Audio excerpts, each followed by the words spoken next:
মাধ্যমিক question bank ডাফ and dot 2024 page number 293 রয়েছে হাবড়া হাই স্কুল এইচএস। এই স্কুলটির যে সিন, আনসিন এবং গ্রামার পার্টে কোশ্চেনগুলি রয়েছে সেগুলির সমাধান দিব। আর বলে রাখা ভালো, আগের যে সমস্ত পেজগুলি রয়েছে অর্থাৎ আগের স্কুলগুলির যে কোশ্চেন সেট সেগুলির সমাধান আগেই আপলোড করা হয়েছে। ডেসক্রিপশন বক্স এবং এন্ড স্ক্রিনে প্লেলিস্টটি রয়েছে, সেখান থেকে দেখে নিতে পারো। তাহলে চলো এখন দেখে নেওয়া যাক। সেকশন এতে দেখো রয়েছে প্রোজ পার্ট থেকে সিন এবং ফাদার সেলফ থেকে রয়েছে। প্রথমে রয়েছে এমসিকিউ প্রশ্ন, রয়েছে Swami felt dizzy because he was dash. অ্যান্সারটা হচ্ছে অপশন ডি, পাজলড। এরপরে রয়েছে Swami's father told that he had written plenty of things about dash. অ্যান্সারটা হচ্ছে অপশন বি, সামুয়েল। স্বামীর বাবা বলেছিল যে সে অনেক কিছু লিখেছে তাদের টিচার সামুয়েল সম্পর্কে। এরপর রয়েছে Samuel use to wear yellow dash. অ্যান্সারটা হবে অপশন সি, কোট। সামুয়েল পরতো সাধারণত ইয়েলো কোট পরতো, হলুদ কোট। এরপরে রয়েছে দি মোর স্বামী থট অফ সামুয়েল দি মোর, এরপরে ড্যাশ রয়েছে। অ্যান্সারটা হবে সি এর দাগ, অ্যাগ্রিভড হি ফেল্ট।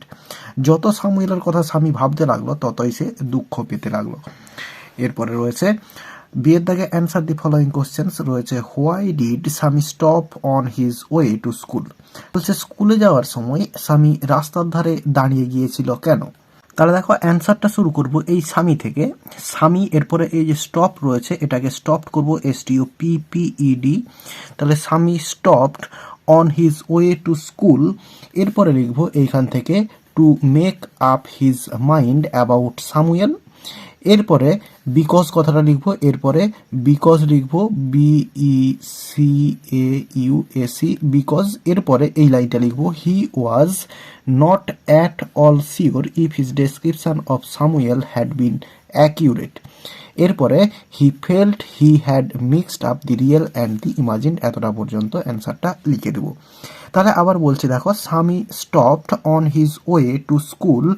এরপরে লিখবো to make up his mind about Samuel because he wasn't at all sure if his description of Samuel had been accurate.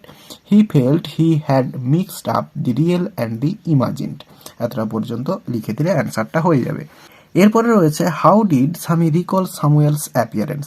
সামুয়েলের যে অ্যাপিয়ারেন্সটা সেটা স্বামী কিভাবে মনে করেছিল। দেখো অ্যান্সারটা লিখে দিয়েছি। Swami recalled that Samuel had dark face, thin moustache, unshaven cheek and ওর ইয়েলো কোট। এটা হচ্ছে অ্যান্সার হয়ে যাবে। তাহলে স্বামী মনে করেছিল সামুয়েলের একটা ডার্ক ফেস ছিল, থিন মুস্টেচ অর্থাৎ তার পাতলা গোঁফ ছিল, আনসেভেন চিক নাকামানো দাড়ি ছিল এবং সে হচ্ছে হলুদ কোট পরত। এরপরে সি এর দাগে রয়েছে complete the following sentences with information from the text. রয়েছে দি লেটার মেড স্বামী ফিল, এরপরে ড্যাশ রয়েছে। তো চিঠিটি স্বামীকে কীরকম অনুভব করিয়েছিল বা এই চিঠিটাতে স্বামী কীরকম অনুভব করেছিল। অ্যান্সারটা হচ্ছে দেখো এই যে এই লাইনে রয়েছে স্বামী আক্সড অ্যাপ্রিহেন্সিভলি। অ্যাপ্রিহেন্সিভলি মানে উদ্বিগ্নতা, অর্থাৎ উদ্বিগ্ন হয়ে গিয়েছিল। তাহলে এই অ্যাপ্রিহেন্সিভ কথাটা লিখে দিলে হয়ে যাবে LYটা বাদ দিয়ে। তাহলে আমরা লিখব স্বামী ফিল অ্যাপ্রিহেন্সিভ, APPREHENSIVE, অ্যাপ্রিহেন্সিভ। বা এটার যদি অন্য ওয়ার্ড লিখতে চাই তাহলে অ্যাংসাস কথাটা লিখতে পারি, ANXIOUS, এই কথাটাও লিখতে পারি। তাহলে দি লেটার মেড স্বামী ফিল অ্যাপ্রিহেন্সিভ বা অ্যাংসাস। এরপরে আদার টিচার্স ওয়ার নট সো, এরপরে ড্যাশ রয়েছে। তো অ্যান্সারটা দেখো এখানে রয়েছে এই যে personally he was much more friendly than the other teachers. এখানে কম্পারেটিভ ডিগ্রিতে রয়েছে কিন্তু আমাদেরকে এখানে দিয়ে দিয়েছে পজিটিভ ডিগ্রিতে। তাহলে আমাদেরকে করতে হবে আদার টিচার্স ওয়ার নট সো, এরপরে ফ্রেন্ডলি কথাটা লিখতে হবে FRIENDLY, friendly as Samuel, SAMUEL। তাহলে অ্যান্সারটা হলো আদার teachers were not so friendly as Samuel. এরপরে রয়েছে হোয়াইল গোয়িং টু স্কুল স্বামী ফেল্ট। যখন স্বামী স্কুলে গিয়েছিল তখন সে অনুভব করেছিল that he was the worst boy on earth. এইটুকু লিখতে হবে, that he was the worst boy on earth. এতটা পর্যন্ত লিখে দিলে অ্যান্সারটা হয়ে যাবে। এরপর রয়েছে Swami's father asked him to dash. স্বামীর বাবা তাকে বলেছিল অ্যান্সারটা এখানে রয়েছে, এই যে give it to your headmaster and go to your class, এটা হবে টু গিভ, এরপরে হচ্ছে টু এর পরে এখানে গিভ লিখবো, এরপরে ইটটাকে দি লেটার করব, LETTER, to give the letter to, এরপরে এই যে ইয়োর আছে এটাকে হচ্ছে to his headmaster and go to, এরপরে ইয়োরটাকে আবার হিজ করব টু হিজ ক্লাস। তাহলে টু এর পরে এখানে অ্যান্সারটা লিখছি give the letter to his headmaster and to go to his class. তো এখানে এই যে ইয়োর হেডমাস্টার রয়েছে এটাকে হিজ করলাম, এটাকে দেয়ারও করা যেতে পারে, দেয়ার হেডমাস্টার, তাদের হেডমাস্টারকে দিতে বলেছিল, এটাও করতে পারি, দেয়ারটাও করতে পারি হিজের জায়গায়। এরপরে সেকশন বিতে গ্রামার অ্যান্ড ভোকাবুলারি রয়েছে। প্রথমে রয়েছে fill in the blanks with appropriate articles and prepositions, রয়েছে I arrived at my cousin's house, এরপরে ড্যাশ দি ইভিনিং, এখানে হবে ইন দি ইভিনিং, আমি আমার কাজিনের বাড়িতে সন্ধেবেলায় পৌঁছেছিলাম। ইট ওয়াজ ফ্রিজিং কোল্ড, এটি প্রচণ্ড পরিমাণে ঠান্ডা ছিল। And we had dash early dinner, এখানে হবে we had an early dinner, আমরা তাড়াতাড়ি করে ডিনার সেরে ফেলেছিলাম। ইন ড্যাশ লার্জ রুম, এখানে হবে ইন এ লার্জ রুম, একটি বড় রুমে। Whose walls and ceilings were curved, এরপরে ড্যাশ রয়েছে, এখানে হবে with curved with stuffed birds. এরপরে বিয়ের দাগে ডুয়েস ডাইরেক্টেড রয়েছে। প্রথমে রয়েছে I can not put up with his behaviour, voice change করতে বলা রয়েছে। তাহলে দেখো আইটা হচ্ছে সাবজেক্ট, এরপরে can not put up with এটা একসঙ্গে রয়েছে, পুট আপ উইথ এটা ফ্রেজাল ভার্ব দিয়েছে, টুলারেটের যেটা হচ্ছে ফ্রেজাল ভার্ব হয় হচ্ছে পুট আপ উইথ। তো এখানে পুটটাকেই আমরা মেন ভার্ব ধরবো, যদিও এটা একসঙ্গে রয়েছে পুট আপ উইথ। এরপরে হিজ বিহেভিয়ার এটা হচ্ছে অবজেক্ট।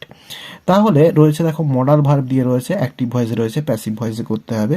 তাহলে হিজ বিহেভিয়ার যে অবজেক্টটা রয়েছে সেটাকে সাবজেক্টে আনতে হবে, তাহলে হিজ বিহেভিয়ার এটা সাবজেক্টে নিয়ে এলাম। এরপরে রয়েছে ক্যান নট, অর্থাৎ মডাল রয়েছে, তাহলে এখানে হবে ক্যান নট সঙ্গে বি, ক্যান নট বি।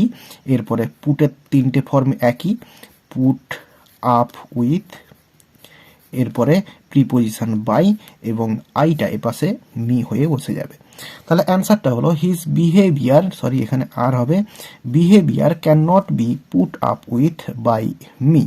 তো যদিও এখানে দেখো পরপর কিন্তু তিনটে প্রিপোজিশন হয়েছে, আমরা কিন্তু এত চিন্তা না করে আমরা কিন্তু নিয়ম অনুযায়ী আমরা কিন্তু করে যাব। এরপরে রয়েছে দুইয়ের দাগে have you written anything about our teacher Samuel, Sammy said to his father, এটা হচ্ছে ন্যারেশন চেঞ্জ করতে বলা রয়েছে। তাহলে রয়েছে দেখো এখানে ইয়েস নো কোশ্চেন্সে রয়েছে, ইন্টারোগেটিভ সেন্টেন্সে। তাহলে এই যে সামি সেড টু রয়েছে এখানে হবে সামি আক্সড, এরপরে হিজ ফাদার, সামি আক্সড হিজ ফাদার। এরপরে ইফ বা ওয়েদার আসবে সাবঅর্ডিনেটিং কনজাংশন বা লিঙ্কার হিসেবে, তো লিঙ্কার হিসেবে নিয়ে এলাম ইফ। এরপরে ইউটা হচ্ছে স্বামীর বাবাকে বোঝানো হচ্ছে, তাহলে ইফ হি, এরপরে হ্যাভ রিটিন আছে অর্থাৎ প্রেজেন্ট পারফেক্ট টেন্সে রয়েছে, হবে পাস্ট পারফেক্ট টেন্সে হ্যাড রিটিন হবে হ্যাড রিটিন। এরপরে এনিথিং অ্যাবাউট, এরপরে এই যে আওয়ার টিচার আছে এটা হচ্ছে স্বামীর টিচার, তাহলে এখানে হবে অ্যাবাউট দেয়ার, THEIR দেয়ার। এরপরে টিচার সামুয়েল যা আছে টিচার TEACHER সামুয়েল যা আছে লিখে দেবো।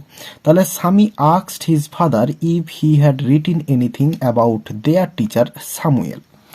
এরপরে রয়েছে হি এক্সপেক্টস টু গেট প্রমোশন সুন, তো এটা হচ্ছে অ্যাডভার্বিয়াল ফ্রেজ করতে হবে, অর্থাৎ এই যে সুন আন্ডারলাইন করা আছে এটাকে অ্যাডভার্বিয়াল ফ্রেজ ইউজ করতে হবে। তো সুনের জন্য যে অ্যাডভার্বিয়াল ফ্রেজটা হবে সেটা হচ্ছে ইন এ শর্ট টাইম। তাহলে অ্যান্সারটা শুধুমাত্র সুনের জায়গায় ইন এ শর্ট টাইম লিখে দিলে হয়ে যাবে, তাহলে হবে he expects to get promotion in a short time, তাহলে সুনের জায়গায় ইন এ শর্ট টাইম লিখে দিলাম। এরপরে he left the place it is a mystery, এটা হচ্ছে নমিনাল ক্লজ অর্থাৎ নাউন ক্লজে জয়েনিং করতে হবে কমপ্লেক্স সেন্টেন্সে। তো এখানে অ্যান্সারটা করব আমরা এই সেকেন্ড সেন্টেন্স থেকে শুরু করব, ইট ইজ এ মিস্ট্রি, এরপরে লিখব দ্যাট, এরপরে ফার্স্ট সেন্টেন্সটা লিখে দেবো that he left the place. তাহলে অ্যান্সারটা হলো it is a mystery that he left the place. এরপরে রয়েছে 5-এর দাগে রয়েছে I prayed for his recovery, আমি তার আরোগ্য বা সুস্থতার জন্য প্রার্থনা করেছিলাম বা ইচ্ছে প্রকাশ করেছিলাম। এটা হচ্ছে কমপ্লেক্স সেন্টেন্স করতে হবে। অ্যান্সারটা করব I prayed, PRAYED, I prayed that, এরপরে হি মাইট বা মাইটের বদলে শুডও করতে পারি, SHOULD, শুড রিকভার, RECOVER। তাহলে অ্যান্সারটা করলাম I prayed that he might or should recover, মাইটও করতে পারি, শুডও করতে পারি, যে কোনো একটা। এরপরে I did not intend to hurt you, এটা হচ্ছে আন্ডারলাইন ওয়ার্ডটাকে হচ্ছে নাউন ফর্ম করতে হবে, অর্থাৎ ইন্টেন্টটাকে নাউন ফর্ম করতে হবে। ইন্টেন্ডের নাউন ফর্ম হচ্ছে ইন্টেনশন। তাহলে ডিড নট আছে, তাহলে আমরা করব অ্যান্সারটা I had no intention, INTENTION। তাহলে আই হ্যাড নো ইন্টেনশন, এরপরে টু হার্ট ইউ যেমন রয়েছে লিখে দেবো টু হার্ট ইউ। তাহলে অ্যান্সারটা হলো I had no intention to hurt you.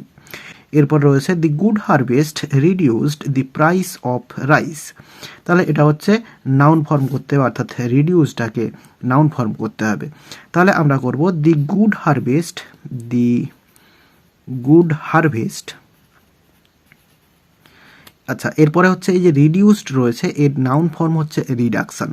তাহলে দি গুড হারভেস্ট এখানে মেড করব, মেড, বা আমরা এখানে কজডও করতে পারি, CAUSED, কজড। এরপরে করব caused the reduction, REDUCTION, reduction. এরপরে of the price, of rice. তাহলে অ্যান্সারটা হলো the good harvest made or caused the reduction of the price of rice. এরপর রয়েছে she wore a gold chain, এটা হচ্ছে অ্যাডজেক্টিভ ফ্রেজ করতে হবে। এই যে গোল্ড চেন, এটাকে অ্যাডজেক্টিভ ফ্রেজে ইউজ করতে হবে। তাহলে আমরা করব she wore a chain, CHAIN, chain. এরপরে লিখব মেড অফ গোল্ড।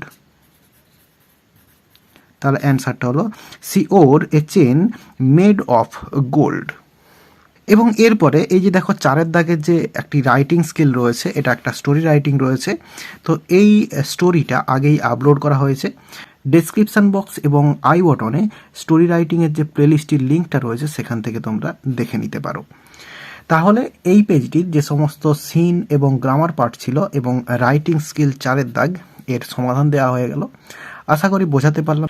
ভিডিওটি ভালো লেগে থাকলে একটি লাইক করো এবং বন্ধুদের মধ্যে শেয়ার করো, এবং আমার এই চ্যানেলে নতুন হলে চ্যানেলটি সাবস্ক্রাইব করে পাশে থাকা বেল আইকনটি প্রেস করো পরের ভিডিওগুলি সবার আগে পাওয়ার জন্য।